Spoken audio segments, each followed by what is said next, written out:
মধু বাড়ির কাজ করছিল। এমন সময় তার শাশুড়ি সুনিতা এক সাধু বাবাকে সঙ্গে নিয়ে বাড়ি ফেরে। আরে মধু, তাড়াতাড়ি সাধু বাবাকে প্রণাম করো। সাধু বাবা, এই হলো আমার বৌমা মধু। 4 বছর আগে এই ডাইনির সঙ্গে আমার ছেলের বিয়ে হয়েছিল, কিন্তু এখনো কোনো সন্তানের জন্ম দিতে পারেনি। তোমাকে আর চিন্তা করতে হবে না, আমি এসে গেছি। এবার সবকিছু ঠিক করে দেব। মধু, তুমি মেঝেতে বসে পড়ো। সাধু বাবার কথা মতো মধু মেঝের উপরে বসে পড়ে। এরপর সাধু বাবা তার মাথায় হাত দিয়ে তাড়াতাড়ি হাত সরিয়ে দেয়। আরে আরে, আমি কি দেখলাম? এই মেয়েটার উপরে কোনো শাকচুন্নির নজর পড়েছে। এ কোনোদিনও মা হতে পারবে না, সারা জীবন বাঁজা হয়ে থাকবে। এরকম ভাবে বলবেন না সাধু বাবা, আমি মা হতে চাই। আমি তো অনেক আগে থেকেই জানতাম যে এই মেয়েটি কোনো ডাইনি হবে, না হলে বিয়ের এত বছর হয়ে গেল এখনো সন্তান জন্ম দিতে পারলো না কেন? এই মেয়েটার উপর থেকে শাকচুন্নির নজর সরানোর জন্য আমাদের কিছু করতে হবে। হ্যাঁ সাধু বাবা, আপনি তাড়াতাড়ি কোনো ব্যবস্থা করুন, না হলে আমি কোনোদিনও নিজের নাতি নাতনির মুখ দেখতে পাবো না। সুনিতা সাধু বাবার সঙ্গে কথা বলছিল। এমন সময় তার ছেলে বিজয় সেখানে চলে আসে। আরে মা, তুমি আবার কোথা থেকে নকল সাধু বাবাকে ধরে নিয়ে চলে এলে? এসব মানুষেরা লোক ঠকানোর জন্য ছদ্মবেশে ঘুরে বেড়ায়। মুখ সামলে কথা বলো, আমি তোমাকে অভিশাপ দিলে তোমার পরিবার ধ্বংস হয়ে যাবে। আরে যাও যাও, তোমার মতো ঠকবাজ লোকেদের আমি ভয় পাই না। এরপর বিজয় সাধু বাবাকে অপমান করে সেখান থেকে তাড়িয়ে দেয়। সাধু বাবার চলে যাওয়ার পর সুনিতা বলে, এটা তুই কি করলি বিজয়? তুই জানিস না এই সাধু বাবা অনেক শক্তির অধিকারী? আরে মা, তার যদি সত্যি সত্যি কোনো শক্তি থাকতো তাহলে তাকে রাস্তাঘাটে ঘুরে বেড়াতে হতো না। এত যখন জানিস তাহলে নিজের বউয়ের চিকিৎসা করাচ্ছিস না কেন? তাকে বল সে যেন তাড়াতাড়ি আমাকে ঠাকুরমা হওয়ার সুখ দেয়। মা, আমি অনেকবার ডাক্তারকে দেখিয়েছি, ডাক্তার বলেছে তার মধ্যে কোনো দোষ নেই। সে গর্ভবতী হতে পারছে না কেন এটা ঠিক বোঝা যাচ্ছে না। এভাবেই দেখতে দেখতে কয়েকদিন কেটে যায়। একদিন সুনিতার মেয়ে কাজল তার ছোট ছেলে পিন্টুকে সঙ্গে নিয়ে মায়ের বাড়িতে ঘুরতে আসে। আরে কাজল, এই ডাইনি মেয়েটার জন্য আমার জীবন নরক হয়ে গেছে। কত আশা করেছিলাম নিজের নাতির সঙ্গে খেলাধুলা করব, কিন্তু এই মেয়েটার জন্য সব আশা শেষ হয়ে গেল। মা একদম ঠিকই বলছে বৌদি, নিজের সন্তানের মতো সুখ কোথাও নেই। আমার পিন্টুর কথা একবার চিন্তা করে দেখো না, আমি নিজের পিন্টুর জন্য প্রাণ পর্যন্ত দিতে পারি।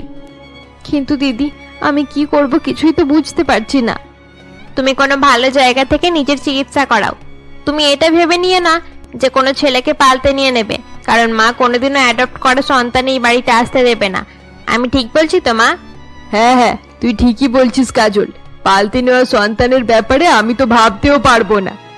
মধু যদি এরকম কিছু করার কথা ভাবে তাহলে আমি তাকে এই বাড়ি থেকে বার করে দেব। সুনিতা এসব কথা বলছিল। এমন সময় কাজলের ছেলে পিন্টু খেলাধুলা করতে করতে সেখানে আসে। মধু দাঁড়িয়ে দাঁড়িয়ে কান্নাকাটি করছিল। এমন সময় পিন্টু তার কাছে যায়। মামি, তুমি কান্নাকাটি করছো কেন? তোমার কি হয়েছে? আরে না না পিন্টু, আমি কান্নাকাটি করছি না, আমি একদম ঠিক আছি।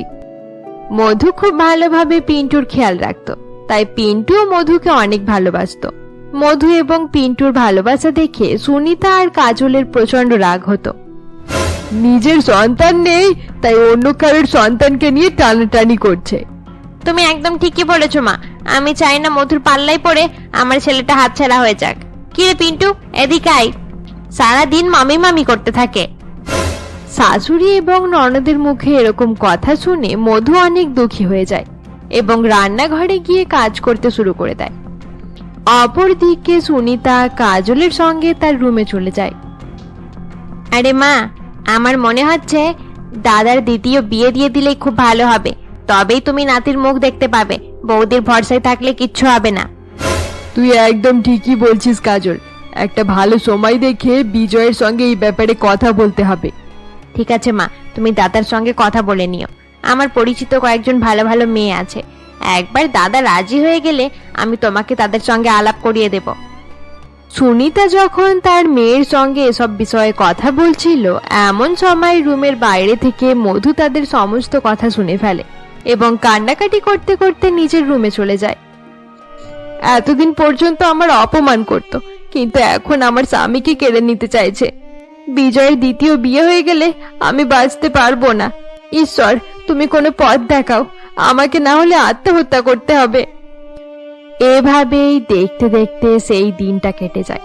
পরের দিন সকালে সুনিতা যখন হল রুমে বসেছিল এমন সময় মধু খালি পায়ে সেখানে আসে। আরে মধু, তুমি সকাল সকাল খালি পায়ে কোথায় যাচ্ছ? মা, আমি একটা মানত করেছি, যতদিন পর্যন্ত আমার সন্তান হবে না আমি প্রত্যেকদিন খালি পায়ে 5 কিলোমিটার দূরের মন্দির পর্যন্ত যাব। তুমি যেখানেই চলে যাও না কেন কোনো লাভ হবে না। তুমি একজন ডাইনি, তোমার মতো মেয়েরা কোনোদিনও সন্তানের জন্ম দিতে পারবে না। মা একদম ঠিক কথাই বলছে বৌদি, তোমার এইসব করলে কোনো লাভ হবে না। মা, আমার সন্তান হচ্ছে না, এটার জন্য আপনাদের যতটা খারাপ লাগছে আমার তার থেকেও বেশি খারাপ লাগছে। এতদিন আমি সব কষ্ট সহ্য করে নিয়েছিলাম, কিন্তু কাল যখন আপনাদের মুখে শুনলাম আপনারা বিজয়ের দ্বিতীয় বিয়ে দিতে চাইছেন, তাই আমি এই মানত করে নিলাম। আমি বিজয়কে হারাতে চাই না মা। মধু যখন তার শাশুড়িকে এই সমস্ত কথা বলছিল এমন সময় বিজয় সেখানে আসে এবং মধুর সব কথা শুনে বলে, কি বললে? আমার দ্বিতীয় বিয়ে? হ্যাঁ বিজয়, আমি সন্তানের জন্ম দিতে পারছি না, তাই মা আর দিদি তোমার দ্বিতীয় বিয়ে দেওয়ার সিদ্ধান্ত নিয়েছে। এদের কথাই তোমাকে চিন্তা করতে হবে না মধু। মা এবং কাজল, আমি তোমাদেরকে আগেই বলে দিয়েছি মধুর মধ্যে কোনো খুঁত নেই। তোমরা বারবার মধুকে বিরক্ত করছো কেন?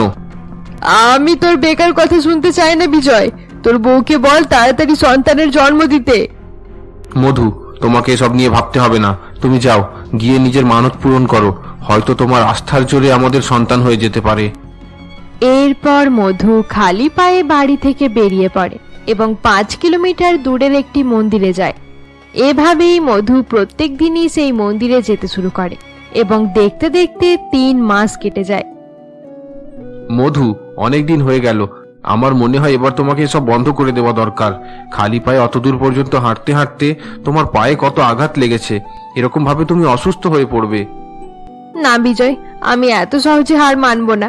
যতদিন পর্যন্ত আমার মানত পূরণ হবে না আমি একইভাবে সেখানে যেতে থাকবো।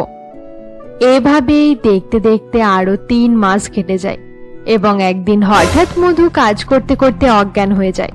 বিজয় তাড়াতাড়ি মধুকে হসপিটালে নিয়ে যায়। কংগ্রাচুলেশনস বিজয় বাবু, আপনি বাবা হতে চলেছেন, আপনার ওয়াইফ প্রেগনেন্ট। ডাক্তারের কথা শুনে বিজয় অনেক খুশি হয়ে যায় এবং বাড়ি ফিরে আসে। মধুকে সুস্থ বাড়ি ফিরতে দেখে তার শাশুড়ি নিজের মেয়েকে বলে, আরে কাজল, এই মেয়েটা সুস্থ হয়ে বাড়ি ফিরে এলো।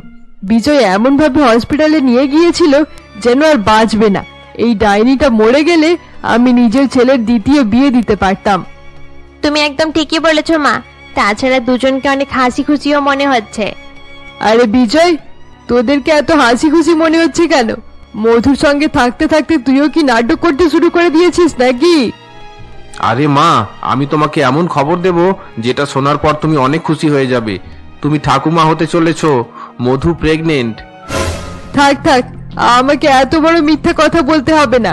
আমি ভালো করেই জানি এই মেয়েটা কোনোদিনও মা হতে পারবে না। মা, বিজয় সত্যি কথা বলছে, আমি সত্যি সত্যি মা হতে চলেছি। মা, তোমার বিশ্বাস হচ্ছে না যখন, তাহলে বিশ্বাস করতে হবে না। কয়েকদিন পর তুমি নিজেই বুঝতে পেরে যাবে। আজ থেকে মধুকে বেশি কাজ করতে দেবে না। এবার আমি বুঝতে পেরেছি, তোর বউ কাজ থেকে বাঁচার জন্যই এই নাটকটা শুরু করেছে। ঠিক আছে, সে যখন কাজ করতে চাইছে না তাহলে আজ থেকে তাকে কোনো কাজে হাত দিতে হবে না। এমনিতেই আমাদের বাড়িতে কম কাজ থাকে, আমি নিজেই করে নিতে পারবো। বিজয় এবং মধুর অনেকবার বলার পরেও সুনিতা তাদের কথা বিশ্বাস করে না। এরপর থেকে সুনিতা একাই বাড়ির কাজ করত এবং মধু বেড রেস্ট করত। এভাবেই দেখতে দেখতে 2 মাস কেটে যায়। একদিন মধু যখন হল রুমে দাঁড়িয়েছিল এমন সময় সুনিতা নিজের মেয়েকে বলে, দেখতে দেখতে 2 মাস হয়ে গেল, কিন্তু এই মহারানীটা এখনো কোনো কাজ করছে না। জানি না আর কতদিন পর্যন্ত প্রেগনেন্ট হওয়ার নাটক করবে। তুমি একদম ঠিকই বলেছো মা, কেউ এতটা নিচে নামতে পারে আমি তো বিশ্বাসই করতে পারছি না। মা, আপনি এখনো ভাবছেন আমি নাটক করছি? আমি সত্যি সত্যি প্রেগনেন্ট। আরে বৌদি, তোমাকে আর মিথ্যা কথা বলতে হবে না।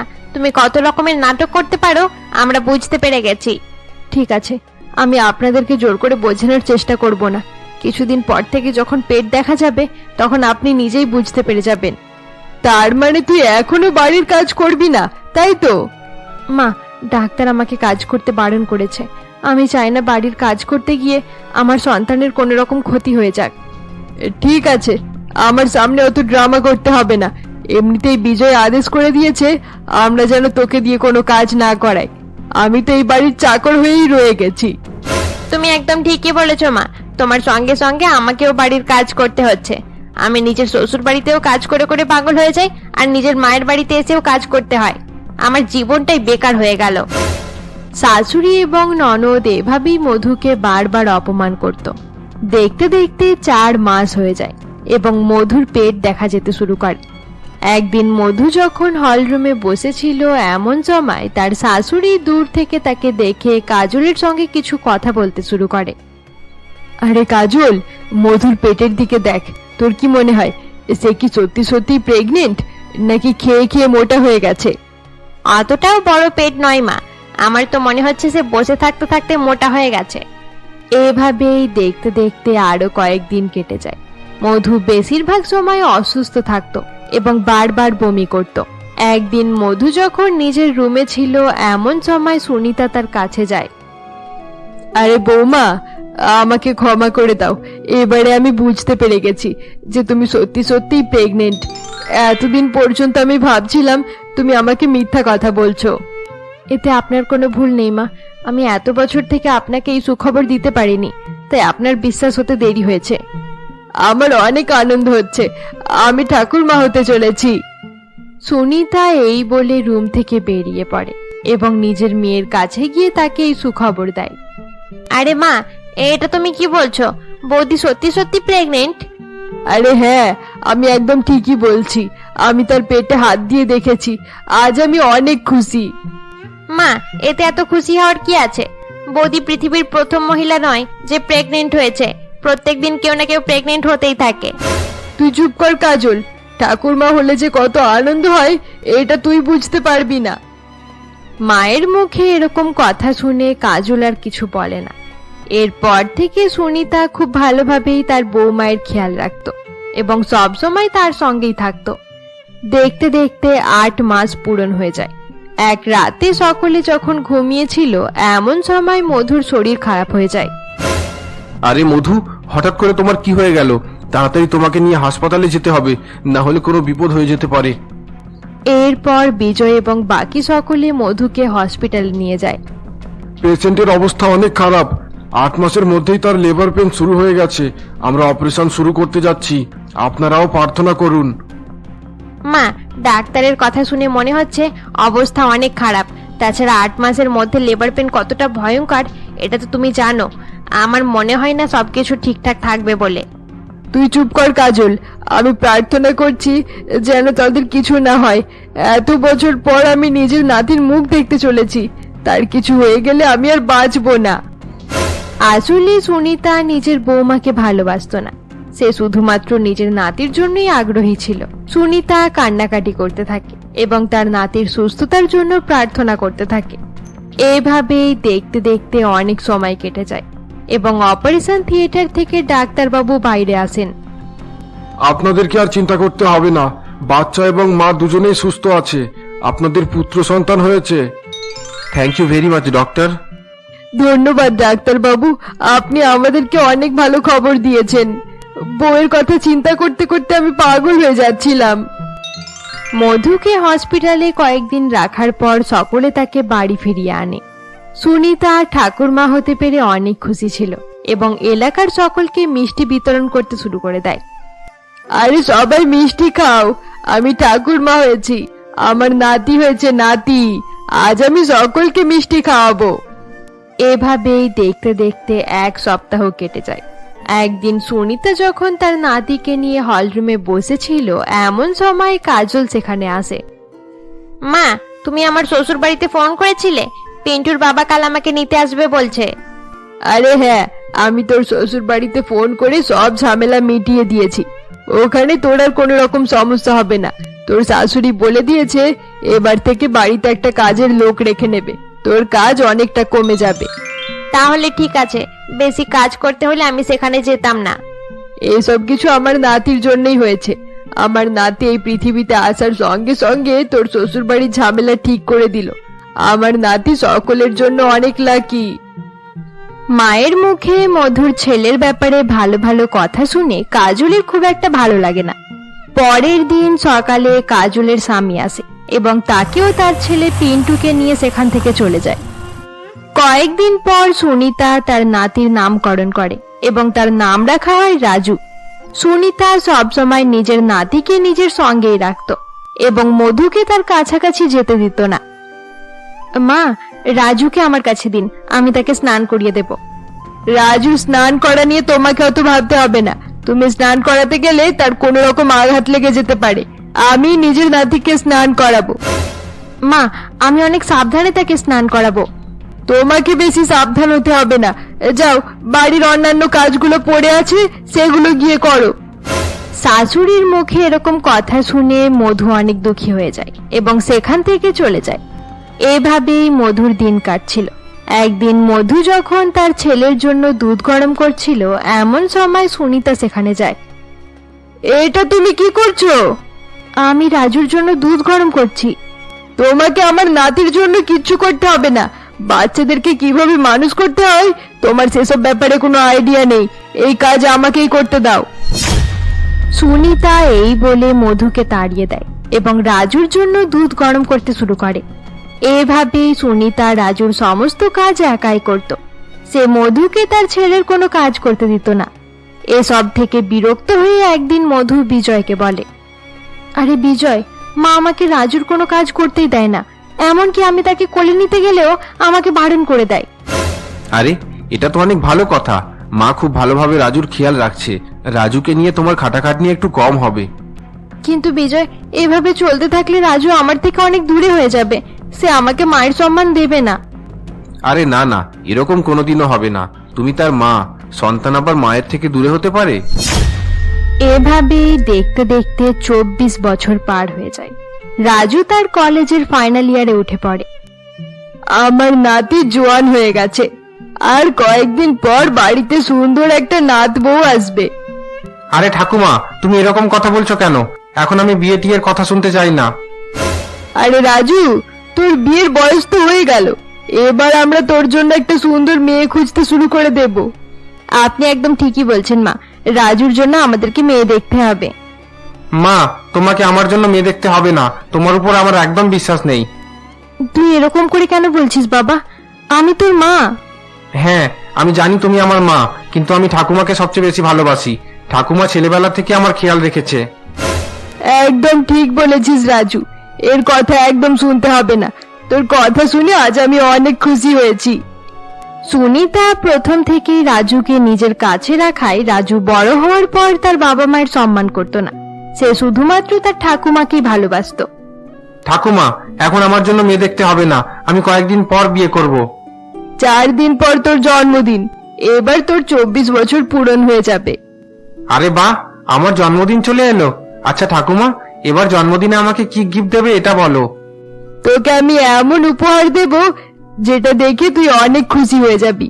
সেটা নিয়ে তুই চিন্তা করিস না। তাই নাকি? ঠিক আছে, জন্মদিনের অপেক্ষায় থাকলাম।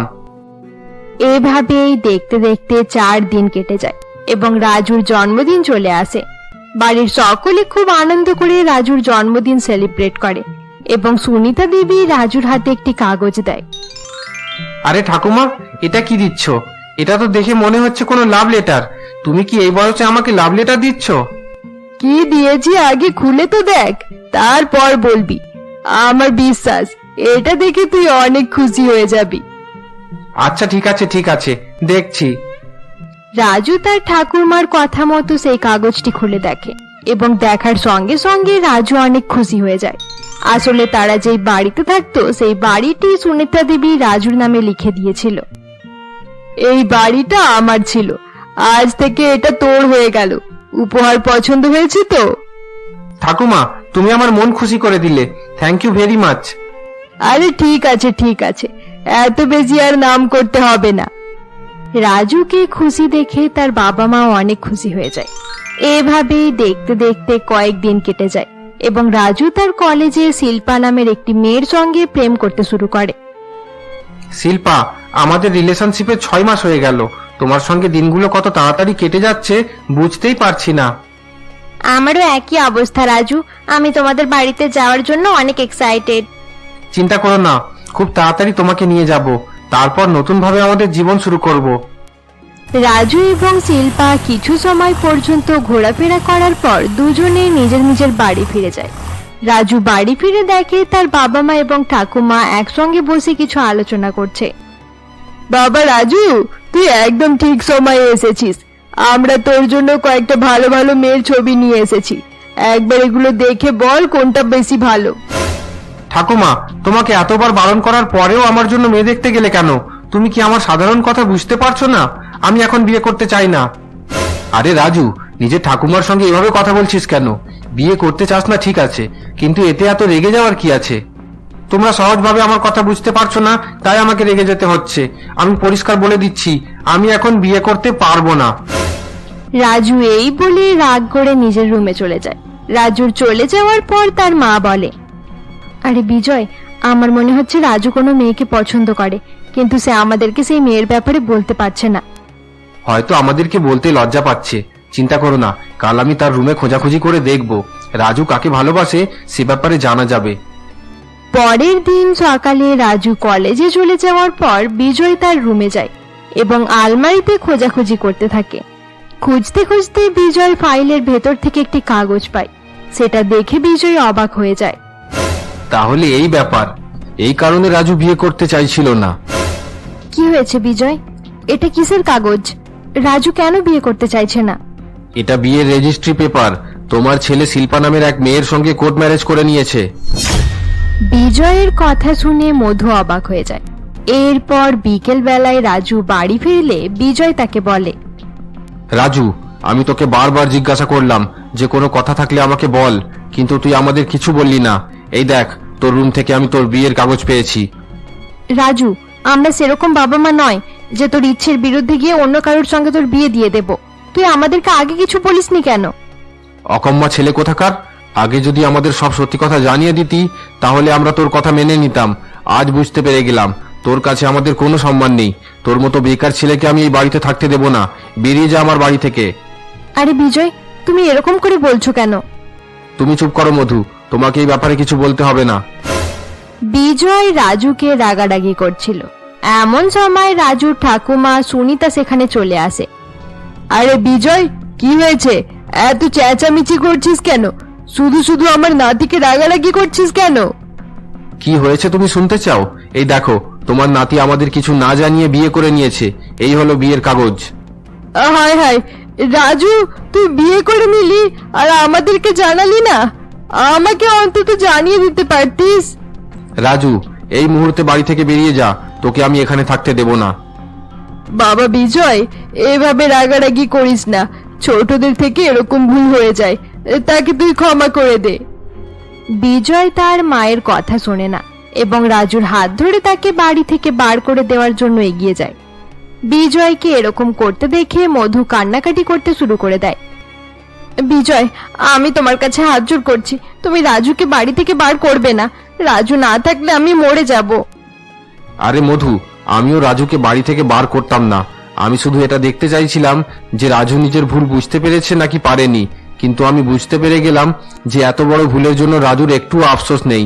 একবারের জন্যও সে ক্ষমা চাইল না। আমি ক্ষমা চাইতে যাব কেন? আমি কোনো অপরাধ করিনি। তাছাড়া তোমরা আমাকে বাড়ি থেকে বার করতে পারবে না। এই বাড়িতে আমার অধিকার আছে। আমি তোকে বাড়ি থেকে বার করতে চাই না, তাই তুই এই বাড়িতে আছিস।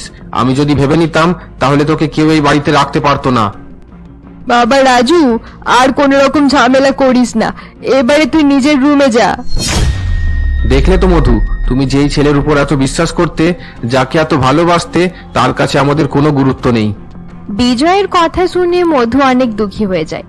সুনিতা দেবীরও অনেক খারাপ লাগে, কিন্তু তারা রাজুকে কিছু বলে না। পরের দিন সকালে রাজু যখন হলরুমে বসেছিল এমন সময় মধু তার শাশুড়ির সঙ্গে তার কাছে যায়।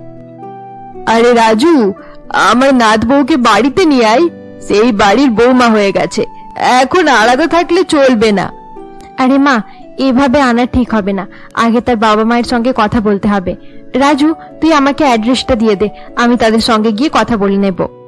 সেই মেয়েটা অনাথ, তার বাবা মা কেউ নেই, হোস্টেলে থেকে পড়াশোনা করে। এটা তুই কি বলছিস রাজু? তুই এরকম অনাথ মেয়েকে কোথায় পেলি?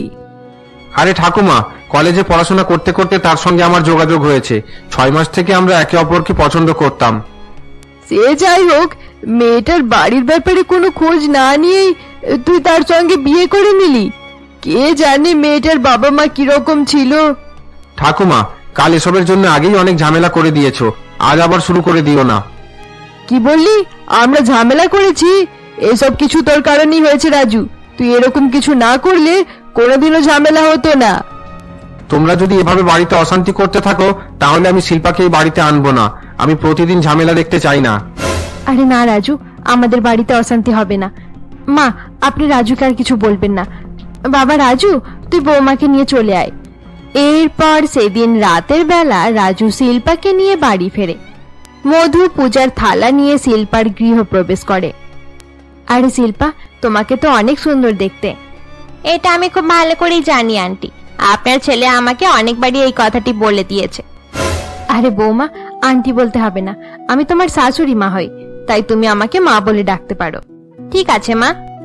আরে বৌমা, তুমি বাড়িতে প্রথমবার এসেছো, তাই নিজের শাশুড়ি আর আমার পা ছুঁয়ে আশীর্বাদ নাও। আরে ঠাকুরমা, আজকাল পা ছুঁয়ে আশীর্বাদ নেওয়ার ফ্যাশন অনেক পুরানো হয়ে গেছে। রাজু, আমি অনেক টায়ার্ড হয়ে গেছি, চলো রুমে যাই, এখানে দাঁড়াতে আমার বিরক্ত লাগছে। শিল্পা এই বলে রাজুকে সঙ্গে নিয়ে রুমে চলে যায়। তাদের চলে যাওয়ার পর সুনিতা বলে, এই মেয়েটার স্বভাব চরিত্র আমার একদম ঠিক মনে হচ্ছে না।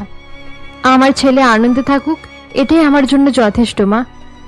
আমার অভিজ্ঞতার জোরেই বলছি, এই মেয়েটা একদম ভালো নয়। মেয়েটা আমাদেরকে একটু সম্মান করবে না। মা, আপনি তার জামা কাপড় আর কথা শুনে তার ব্যাপারে ধারণা বানিয়েছেন, কিন্তু আজকাল এরকম জামা কাপড় চলছে, মেয়েটা মডার্ন। আচ্ছা ঠিক আছে, দেখাই যাক সে কিরকম ভাবে সংসার করে। শিল্পা অনেক মডার্ন মেয়ে ছিল এবং কোন রকমের ধার্মিক নিয়ম সে মানত না। পরের দিন সকাল 10টা বেজে যায়, কিন্তু শিল্পা রুমের ভেতর থেকে বাইরে আসে না। আরে মধু, সকাল 10টা বেজে গেল, কিন্তু তোমার বৌমা এখনো ঘুমিয়ে আছে। মা, সে এই বাড়িতে এইমাত্র এসেছে, এখানে মানিয়ে নিতে তার কয়েকদিন সময় লাগবে। মধু যখন নিজের শাশুড়ির সঙ্গে কথা বলছিল এমন সময় রাজু নিজের রুম থেকে বাইরে আসে। বাবা রাজু, বৌমা কোথায়? তার খোঁজ করছো কেন? তুমি কি সকাল সকাল তাকে দিয়ে কাজ করাতে চাও?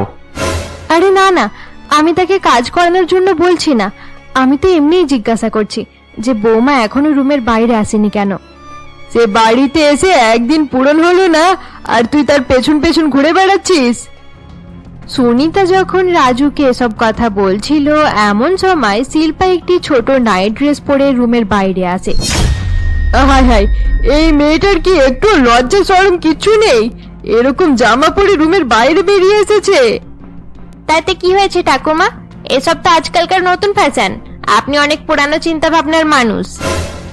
বৌমা, ইনি তোমার শ্বশুর মশাই। শ্বশুর মশাইয়ের সামনে তুমি এই জামা পরে চলে এসেছো, তাই তোমার ঠাকুরমা এরকম করে বলছে। বাবা এখানে আছে তাতে কি হয়েছে? শিল্পার মুখে এরকম কথা শুনে বিজয় প্রচন্ড রেগে যায় এবং সেখান থেকে নিজের রুমে চলে যায়। শিল্পা এবং রাজুও সেখান থেকে চলে যায়। মধু, আমার কিন্তু এই মেয়েটা একদম ঠিকঠাক মনে হচ্ছে না। মেয়েটা কাউকেই সম্মান দেয় না। এতে মেয়েটার কোনো দোষ নেই মা, আমাদের ছেলেটাও আমাদেরকে সম্মান করে না, তাই তার বউ তার মতো হয়ে গেছে। তুমি একদম ঠিকই বলেছো, আজকাল আমার শরীরটাও একদম ভালো থাকে না। জানি না আমার কিছু হয়ে গেলে তারপরে এরা তোমাদের সাথে কি করবে। তুমি ভালোভাবে সবকিছু সামলানোর চেষ্টা করো। এভাবেই দেখতে দেখতে কয়েকদিন কেটে যায়। ধীরে ধীরে সুনিতা দেবীর শরীর অনেক খারাপ হয়ে যায় এবং সে বিছানা থেকে উঠতে পারে না। মধু বাড়ির কাজ করার সঙ্গে সঙ্গে তার শাশুড়ির সমস্ত কাজ করত। অপরদিকে নতুন বৌমা শিল্পা কোনো কাজই করতো না এবং সবসময় নিজের রুমেই থাকতো। এরকমই একদিন সুনিতা দেবী শুয়ে শুয়ে মধুকে ডাক দেয়, মধু, মধু, আরে ও মধু। মধু হয়তো আমার কথা শুনতে পাচ্ছে না। শিল্পা, শিল্পা। সুনিতা দেবী শিল্পাকে ডাক দেওয়ায় রুমের ভেতর থেকে শিল্পা এবং রাজু তার কথা শুনতে পায়। রাজু, তোমার ঠাকুরমা এভাবে আমাকে ডাকাডাকি করছে কেন? আমি কিন্তু তার কোনো কাজ করে দিতে পারবো না। আরে শিল্পা, ঠাকুমা প্রথমবার তোমাকে ডাকছে, প্লিজ তার কাছে যাও, ছোটখাটো কোনো কাজ দিলে করে দিও, তার খুব ভালো লাগবে। রাজু অনেক রিকোয়েস্ট করায় শিল্পা সুনিতা দেবীর কাছে যায়। হ্যাঁ বলুন, কি হয়েছে? আপনি আমাকে ডাকছেন কেন? শিল্পা, আমার জন্য চা বানিয়ে দাও, অনেকক্ষণ থেকে আমার মাথা ব্যথা করছে। আমাকে চা বানাতে হবে? সকাল সকাল আমার মুডটাই খারাপ করে দিল। এরপর শিল্পা রেগে গিয়ে রান্নাঘরে যায় এবং চা বানিয়ে কিছু সময় পর সুনিতা দেবীকে দিয়ে দেয়। শিল্পা অনেক খারাপ চা বানিয়েছিল, তাই সুনিতা দেবী সেটা টেস্ট করার সঙ্গে সঙ্গেই রেখে দেয়। এটা আবার কিরকম চা বানিয়েছো? একদম মুখেই তোলা যাচ্ছে না, খুব খারাপ হয়েছে। আমি এরকমই চা বানাবো, খেতে হলে খান, না হলে খেতে হবে না। কষ্ট করে চা বানাবো, আবার তার উপরে নানা রকম কথা শুনতে হবে। শিল্পা এই বলে রাগ করে চলে যায় এবং রাজুকে এই ব্যাপারে জানিয়ে দেয়। রাজু, আমি আর কোনো কাজ করতে পারবো না। ঠাকুরমাকে চা বানিয়ে দিলাম, কিন্তু তার পছন্দ হয়নি।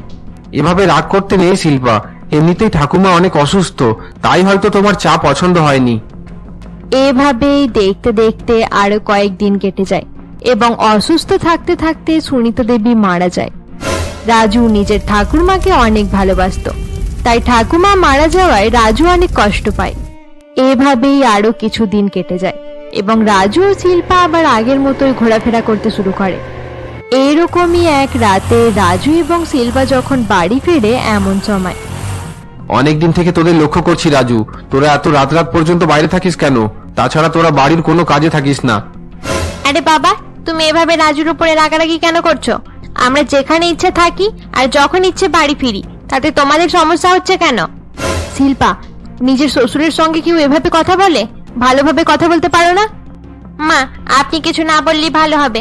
আপনি নিজেই কথা বলতে পারেন না, তার উপর আমাকে আবার জ্ঞান দেওয়ার চেষ্টা করছেন।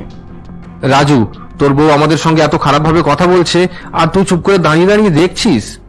শিল্পা কোনো ভুল কথা বলেনি বাবা, সে তো ঠিক কথাই বলেছে।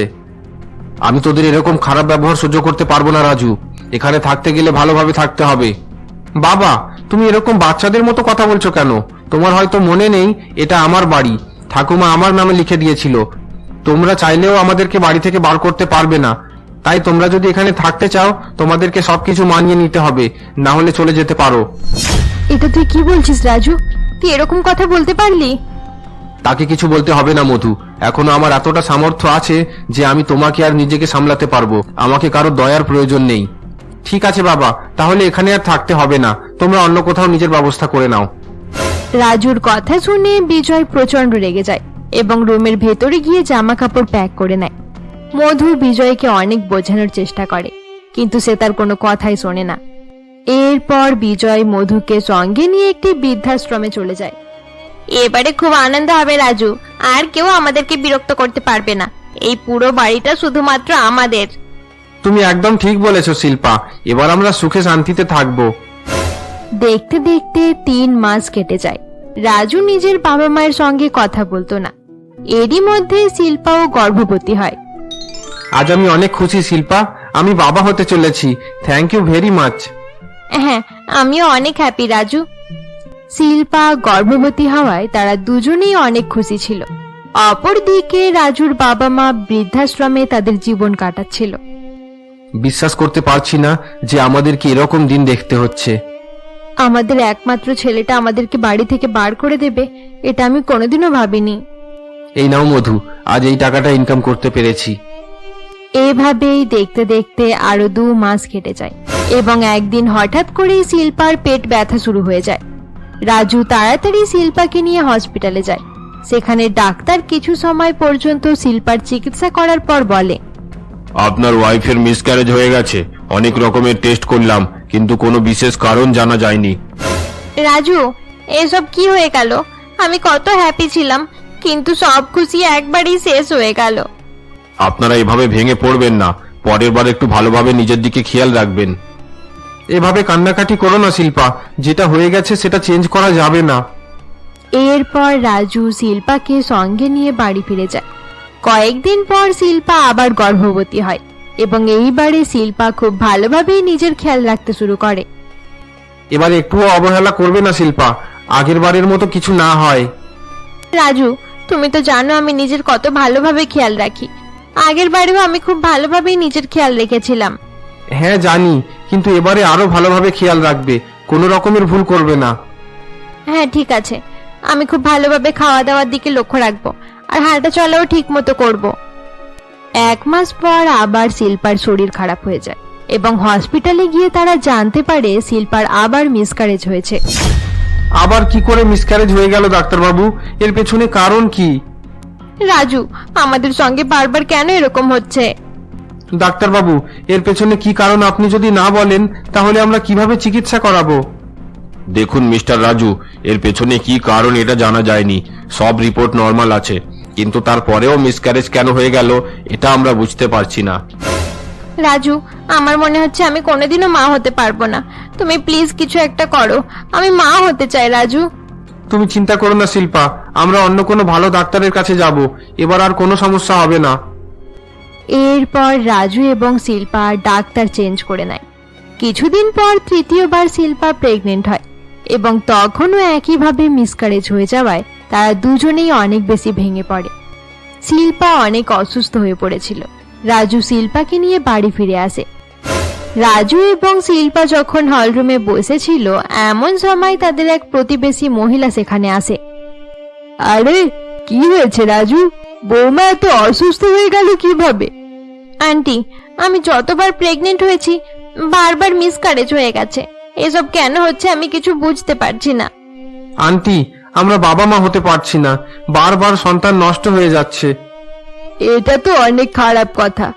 আচ্ছা রাজু, তোর বাবা মা কোথায়? আজকাল তাদেরকে দেখতে পাই না। তারা আমাদের সঙ্গে থাকে না, তারা অন্য জায়গায় থাকে। আচ্ছা ঠিক আছে, বাড়ির ব্যাপারে আমি কিছু বলবো না, তবে মধুরও অনেকদিন পর্যন্ত কোনো সন্তান হচ্ছিল না। তাই নাকি আন্টি? আমরা তো এ ব্যাপারে কিছুই জানি না। আমি একদম ঠিকই বলছি শিল্পা, তোমরা জানো না কত রকমের মানত করার পর রাজুর জন্ম হয়েছে। মধু অনেক কষ্ট করেছে, টানা 6 মাস পর্যন্ত প্রত্যেকদিন 5 কিলোমিটার পায়ে হেঁটে মন্দিরে যেত। আচ্ছা ঠিক আছে, তোমরা নিজেদের খেয়াল রেখো, আমি গেলাম। প্রতিবেশী মহিলা এই বলে সেখান থেকে চলে যায়। সেই মহিলাটির কথা শুনে রাজু এবং শিল্পার অনেক খারাপ লাগে। আমরা বাবা মায়ের সঙ্গে অনেক খারাপ ব্যবহার করেছি, আমাদের এরকম করা উচিত হয়নি শিল্পা। তুমি একদম ঠিকই বলেছো রাজু, চলো আমরা দুজনে গিয়ে তাদেরকে ফিরিয়ে আনি। না শিল্পা, তোমাকে যেতে হবে না, তোমার শরীর অনেক খারাপ, আমি গিয়ে নিয়ে আসছি। এরপর রাজু বাড়ি থেকে বেরিয়ে পড়ে এবং বৃদ্ধাশ্রমে গিয়ে তার বাবা মায়ের খোঁজ নেয়। রাজু সেখানে গিয়ে জানতে পারে তার বাবা মা আর বৃদ্ধাশ্রমে থাকে না। বাবা মাকে না পেয়ে রাজু অনেক চিন্তিত হয়ে পড়ে। এবার আমি কি করব? বাবা মা তো বৃদ্ধাশ্রম ছেড়ে দিয়েছে, এত বড় শহরে কোথায় তাদেরকে খুঁজবো? আশেপাশের লোকেদের একটু খোঁজ করে দেখি। এরপর রাজু সকলকে তার বাবা মায়ের ছবি দেখিয়ে জিজ্ঞাসা করতে শুরু করে। অনেক খোঁজাখুঁজি করার পরেও সে তার বাবা মায়ের কোনো সন্ধান পায় না। শেষমেশ রাজু চিন্তিত হয়ে রাস্তার ধারে একটি চেয়ারে বসেছিল। এমন সময় এক লোক তার কাছে আসে। আরে কি হয়েছে? আমি অনেকক্ষণ থেকে লক্ষ্য করছি তুমি সকলের কাছে গিয়ে কিছু জিজ্ঞাসা করছো, তোমার কি হয়েছে? আঙ্কেল, আমি নিজের বাবা মাকে বাড়ি থেকে বার করে দিয়েছিলাম, এখন তাদের খোঁজ পাচ্ছি না। সকলকে জিজ্ঞাসা করে দেখে নিলাম, কোনো লাভ হয়নি। কই আমাকে একবার দেখাও ছবিটা, দেখি যদি কিছু সাহায্য করতে পারি। এরপর রাজু সেই লোকটিকে তার বাবা মায়ের ছবি দেখায়। ছবি দেখার পর লোকটি বলে, মনে হচ্ছে ঈশ্বর আমাকে তোমার সাহায্য করার জন্যই পাঠিয়েছিল। তোমার বাবা মা কোথায় থাকে আমি জানি। আমার বাড়ি ফেরার পথে একটা জায়গা আছে যেখানে সবাই বাড়ি ভাড়া নিয়ে থাকে, আমি তোমার বাবা মাকে সেখানে দেখেছি। এরপর সেই লোকটি রাজুকে তার বাবা মায়ের ঠিকানা দেখিয়ে দেয়। রাজু বাড়ির ভেতরে যায় এবং তার বাবা মাকে দেখতে পেয়ে তাদের কাছে ক্ষমা চাইতে শুরু করে। বাবা, মা, তোমরা প্লিজ আমাকে ক্ষমা করে দাও, আমি অনেক বড় ভুল করে ফেলেছি। মধু এতদিন পর তার ছেলেকে দেখে অনেক খুশি হয় এবং তাকে জড়িয়ে ধরে, কিন্তু বিজয় তাকে বলে, কিসের জন্য ক্ষমা চাইতে এসেছিস? 1 বছর হতে চলেছে, এখন তোর ক্ষমা চাইতে ইচ্ছা করলো? বাবা, আমাকে ক্ষমা করে দাও, নিজের ভুল বুঝতে পেরেছি, তোমরা বাড়ি ফিরে চলো বাবা। বাড়ি ফেরার কথা বলিস না, আমরা আর কোনোদিন তোর বাড়িতে যাব না, এবার যা এখান থেকে। মা, তুমি বাবাকে বোঝাও না, তোমরা দয়া করে আমাকে ক্ষমা করে দাও, আমি অনেক টেনশনে আছি, তোমরা প্লিজ বাড়ি ফিরে চলো। আমরা তোকে ক্ষমা করে দিয়েছি রাজু, কিন্তু তোর সঙ্গে ওই বাড়িতে যেতে পারবো না। যাবে না যখন তাহলে ঠিক আছে, আমিও এখানেই থাকবো, তোমাদের বাড়ির বাইরের রাস্তায় বসে থাকবো। এরকম করে বলতে নেই রাজু, তুই আর শিল্পা সুখে থাক, এটাই তো আমরা চাই। যা, এবারে বাড়ি ফিরে যা রাজু। শিল্পার অবস্থা ভালো নেই মা, আমরা তোমাদের সঙ্গে খারাপ ব্যবহার করেছিলাম, তাই তার ফল আমাদেরকে ভোগ করতে হচ্ছে। রাজু কান্নাকাটি করতে থাকে এবং বারবার তার বাবা মায়ের কাছে ক্ষমা চাইতে থাকে। রাজুকে এরকম কান্নাকাটি করতে দেখে তার বাবা মা তাকে ক্ষমা করে দেয় এবং বাড়ি ফেরার জন্য রাজি হয়ে যায়। এরপর রাজু তাদেরকে নিয়ে বাড়ি ফিরলে শিল্পা তাদের পা ছুঁয়ে প্রণাম করে এবং নিজেদের ভুলের জন্য ক্ষমা চেয়ে নেয়। এই কি রাজু, শিল্পা তো অনেক অসুস্থ হয়ে গেছে দেখছি, দেখতেও কেমন হয়ে গেছে। মা, বাবা, বারবার শিল্পার মিসক্যারেজ হয়ে যাচ্ছে, ডাক্তার কোনো কারণ বুঝতে পারছে না। তুই চিন্তা করিস না রাজু, যেভাবে প্রার্থনা করে আমি তোকে পেয়েছিলাম সেইভাবে বৌমাও সুস্থ সন্তান জন্ম দেবে। কাল থেকে আমি বৌমায়ের জন্য প্রার্থনা করতে শুরু করব। তোর মা একদম ঠিক বলছে রাজু, তোর মায়ের প্রার্থনাতে অনেক কাজ হয়। পরের দিন থেকে মধু খুব ভালোভাবে তার বৌমায়ের খেয়াল রাখত এবং তার সন্তানের জন্য অনেক প্রার্থনাও করত। কয়েকদিন পর শিল্পা আবার গর্ভবতী হয় এবং মধু খুব ভালোভাবে তার খেয়াল রাখা শুরু করে। দেখতে দেখতে 9 মাস কেটে যায় এবং শিল্পা এক পুত্র সন্তানের জন্ম দেয়। থ্যাংক ইউ ভেরি মাচ মা, আজ আমি সন্তানের জন্ম দিতে পেরেছি, এই সবকিছু আপনার জন্যই সম্ভব হয়েছে। তুমি একদম ঠিক বলেছো শিল্পা, মায়ের জন্যই আমাদের বাড়িতে এত বড় একটা খুশির দিন এসেছে। এরপর থেকে শিল্পা তার শাশুড়িকে বাড়ির সমস্ত কাজে সাহায্য করত। এভাবেই তারা সকলে আনন্দের সাথে জীবন কাটায়। বন্ধুরা, আমাদের গল্পটি এখানে শেষ হলো। গল্পটি তোমাদের ভালো লেগে থাকলে অবশ্যই লাইক, কমেন্ট, শেয়ার করে দিও। তোমরা যারা যারা এখনো পর্যন্ত আমাদের চ্যানেলকে সাবস্ক্রাইব করোনি অবশ্যই সাবস্ক্রাইব করে দিও।